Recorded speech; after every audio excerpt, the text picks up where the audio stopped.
Meminisse Iubat. La última encíclica. Venerables hermanos. Saludos y bendición apostólica. Es útil recordar, cuando nuevos peligros amenazan a los cristianos y a la Iglesia, a la esposa del Divino Redentor, que nosotros, como en tiempos pasados nuestros predecesores, nos hemos dirigido en oración a la Virgen María, nuestra Madre amorosa, y la hemos exhortado todo el rebaño confiado a nuestro cuidado para ponerse confiadamente bajo su protección. Así, cuando el mundo fue sacudido por una terrible guerra, no nos limitamos a predicar la paz a los ciudadanos, pueblos y naciones, ni nos limitamos a trabajar para restaurar el acuerdo mutuo, bajo el estandarte de la verdad, la justicia y el amor, aquellos a quienes la contienda había dividido. Por el contrario, cuando todos los recursos humanos y los planes humanos resultaron ineficaces, en muchas cartas de exhortación y en una santa cruzada de oración invocamos la ayuda del cielo por la poderosa intercesión de la Gran Madre de Dios, a cuyo corazón inmaculado nos consagramos y toda la raza humana. Por ahora, por supuesto, esa guerra ha terminado, pero aún no prevalece una paz justa, ni los hombres viven en concordia fundada en el entendimiento fraterno. Porque las semillas de la guerra acechan escondidas o, de vez en cuando, brotan amenazadoras y mantienen los corazones de los hombres en suspenso asustado, especialmente porque el ingenio humano ha ideado armas tan poderosas que pueden devastar y hundirse en la destrucción general, no solo la vencidos, pero con ellos los vencedores, y toda la humanidad. Si sopesamos cuidadosamente las causas de las crisis de hoy y las que están por venir, pronto encontraremos que los planes humanos, los recursos humanos y los esfuerzos humanos son inútiles y fracasarán cuando Dios Todopoderoso, el que ilumina, ordena y prohíbe, aquel que es la fuente y el garante de la justicia, el manantial de la verdad, la base de todas las leyes, es estimado poco, se le niega el lugar que le corresponde o incluso se le desprecia por completo. Si una casa no está edificada sobre un fundamento sólido y seguro, se derrumba, si una mente no está iluminada por la luz divina, se desvía más o menos de toda la verdad, si los ciudadanos, los pueblos y las naciones no están animados por el amor fraterno, la lucha nace, se fortalece y alcanza su pleno desarrollo. Es el cristianismo, sobre todo, el que enseña la verdad plena, la justicia real y esa caridad divina que ahuyenta el odio, la mala voluntad y la enemistad. El cristianismo ha sido encargado de estas virtudes por el Divino Redentor, que es el camino, la verdad y la vida y ella debe hacer todo lo que esté a su alcance para ponerlas en práctica. Cualquiera, por lo tanto, que a sabiendas ignora el cristianismo, la Iglesia católica, o trata de obstaculizarla, degradarla o deshacerla, o bien debilita las bases mismas de la sociedad, o trata de reemplazarlas con puntales que no son lo suficientemente fuertes para sostener el edificio del valor humano. Libertad y bienestar. Debe haber, pues, un retorno a los principios cristianos si queremos establecer una sociedad fuerte, justa y equitativa. Es una política dañina y temeraria luchar contra el cristianismo, porque Dios garantiza, y la historia testifica, que existirá para siempre. Todo el mundo debería darse cuenta de que una nación no puede estar bien organizada ni bien ordenada con la religión. De hecho, la religión contribuye más a la vida buena, justa y ordenada de lo que podría si hubiera sido concebida con el único propósito de suplir y aumentar las necesidades de la existencia mortal. Porque la religión ordena a los hombres vivir en la caridad, la justicia y la obediencia a la ley, condena y proscribe el vicio, incita a los ciudadanos a la búsqueda de la virtud y por ello rige y modera su conducta pública y privada. La religión enseña a la humanidad que se debe tener una mejor distribución de la riqueza, no mediante la violencia o la revolución, sino mediante regulaciones razonables, para que las clases proletarias que aún no disfrutan de las necesidades o ventajas de la vida puedan elevarse a un estado más adecuado sin lucha social. Al reflexionar sobre este tema, desde una posición ventajosa que nos permite trascender las mareas de la pasión humana y amar como un padre a los pueblos de todas las razas, vienen a la mente dos asuntos que nos causan gran preocupación y ansiedad. La primera de ellas es que hay algunos países en los que los principios cristianos y la religión católica no tienen el lugar que les corresponde.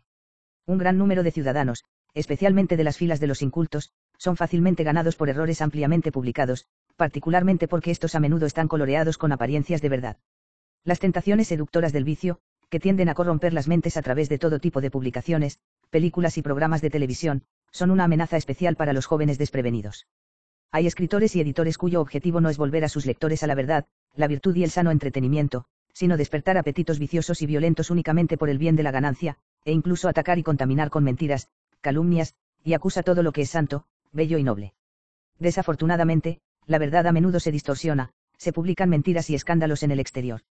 El resultado obvio es daño a la sociedad civil y daño a la Iglesia. Y en segundo lugar, sabemos con gran dolor de nuestro corazón paternal que la Iglesia católica, tanto en su rito latino como en el oriental, es acosada en muchas tierras por tales persecuciones que el clero y los fieles, si no en tantas palabras, ciertamente, de hecho, se encuentran ante este dilema, renunciar a la profesión pública y a la propagación de su fe, o sufrir penas, incluso muy graves. Como resultado, muchos obispos han sido expulsados de sus sedes o tan impedidos que no pueden ejercer libremente su ministerio, incluso han sido encarcelados o exiliados. Y así, con audacia temeraria, los hombres se comprometen a cumplir las palabras, heriré al pastor, y las ovejas del rebaño se dispersarán. Además, los periódicos, revistas y otras publicaciones editadas por católicos han sido silenciadas casi por completo, como si la verdad estuviera sujeta al control y discreción exclusivos de los gobernantes políticos, y como si el saber divino y humano y las artes liberales no tuvieran por qué ser libres y han de florecer para el bien público y común. Las escuelas que antes eran dirigidas por católicos han sido prohibidas y cerradas, aquellos que los reemplazan no enseñan nada en absoluto sobre Dios y la religión o, como es más común, exponen y popularizan los principios letales del ateísmo. Los misioneros que han dejado sus hogares y patrias queridas y han sufrido muchas y graves incomodidades para llevar a otros la luz y la fuerza del Evangelio, han sido expulsados de muchas regiones como amenazas y malhechores, de modo que el clero que quedan, ya que son demasiado pocos en relación con la población de la región, y también son odiados y perseguidos a su vez, no pueden satisfacer adecuadamente las necesidades de los fieles. Los derechos de la Iglesia, incluido el derecho, bajo el mandato de la Santa Sede, de elegir y consagrar obispos que gobernarán legítimamente el rebaño cristiano, han sido pisoteados, con gran pérdida de fieles, como si la Iglesia católica eran una criatura de una sola nación, dependiente de su autoridad civil, y no una institución divina que se extendía a todos los pueblos. Pero a pesar de estos graves y angustiosos problemas, nos viene un pensamiento que da gran consuelo a nuestro corazón paternal. Es esta: sabemos que la mayoría de los fieles, tanto de rito latino como oriental, están practicando y defendiendo con tenacidad su fe ancestral, a pesar de que no cuentan con la ayuda y asistencia que sus legítimos pastores podrían brindarles, fueran o lejos o de otra manera impedido. Estos cristianos se aferran a la fe con valentía y ponen su esperanza en aquel que conoce bien las lágrimas y el sufrimiento de los que padecen persecución por causa de la justicia, en aquel que no tarda en cumplir sus promesas. Pero algún día consolará a sus hijos con la recompensa que han ganado. De manera particular, por tanto, exhortamos con afecto paternal a aquellos de nuestros venerables hermanos y amados hijos que se encuentran bajo muchas presiones peligrosas y engañosas, presiones que los incitarían a dejar de apoyar la unidad firme, sólida y constante de la Iglesia. Y esa estrecha unión con la sede apostólica sin la cual esta unidad no puede tener un fundamento seguro. Esta unidad, en verdad, está siendo atacada por falsas doctrinas y por una variedad de estratagemas insidiosas. Pero todos deben recordar que el cuerpo místico de Jesucristo, la Iglesia, debe estar estrechamente unida y entretejida por todas las coyunturas del sistema según la función en la debida medida de cada parte, hasta que todos alcancemos a la unidad de la fe y del conocimiento profundo del Hijo de Dios, a la perfección de la humanidad, a la medida madura de la plenitud de Cristo, cuyo vicario en la tierra es, por designación divina, el romano pontífice, como sucesor de Pedro. Recorden y mediten las sabias palabras de San Cipriano, obispo y mártir: así habló el Señor a Pedro: yo te digo, tú eres Pedro, y sobre esta roca edificaré mi iglesia. Solo sobre Pedro levantó su iglesia. Todos debemos conservar y defender resueltamente esta unidad, pero especialmente los obispos que gobiernan la iglesia. Porque la iglesia es una, aunque abraza multitudes cada vez mayores en el curso de su fecundo crecimiento. Así el sol tiene muchos rayos, pero una sola luz; un árbol tiene muchas ramas, pero un tronco bien arraigado en la tierra; y cuando muchos arroyos brotan de una sola fuente, aunque su número parezca provenir directamente de la abundancia de agua que fluye, no obstante, hay una sola fuente cierra un rayo de sol, la unidad de su luz no se ha roto; una rama de un árbol, esa rama ya no echa más brotes; bloquea una corriente desde su fuente, esa corriente se seca. De la misma manera, la Iglesia está empapada de la luz del Señor y esparce los rayos de esa luz por el mundo, pero es una luz y su unidad no es varias. La Iglesia extiende sus ramas por todo el mundo en rica profusión, sus torrentes llenos y caudalosos se esparcen por todas partes, pero hay un solo tronco, una sola fuente.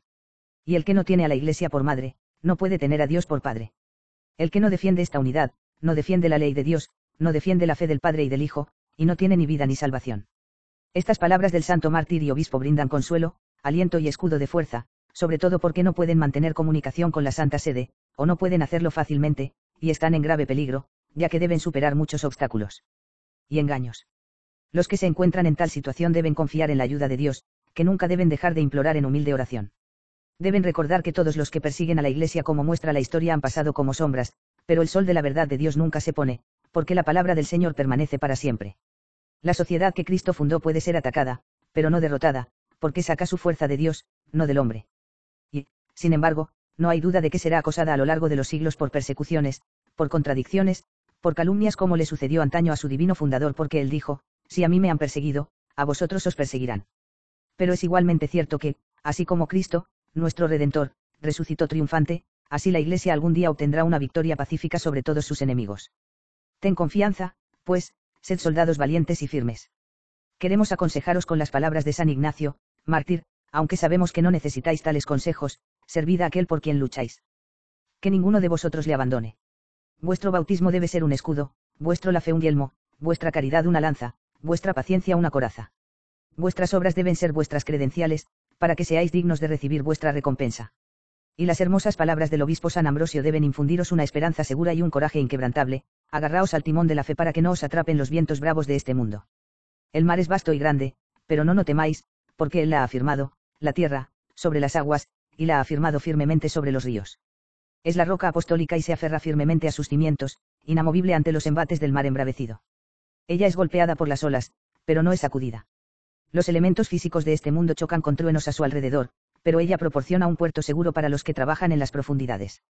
En la época apostólica, cuando los cristianos de una determinada región sufrían inusitadas penalidades, todos los demás, unidos a ellos por los lazos de la caridad, elevaban oraciones suplicantes a Dios, Padre de las misericordias, con la unanimidad de los hermanos, para que se digne en su bondad fortalecer los corazones de sus hermanos y hacer que vengan pronto tiempos mejores para toda la Iglesia.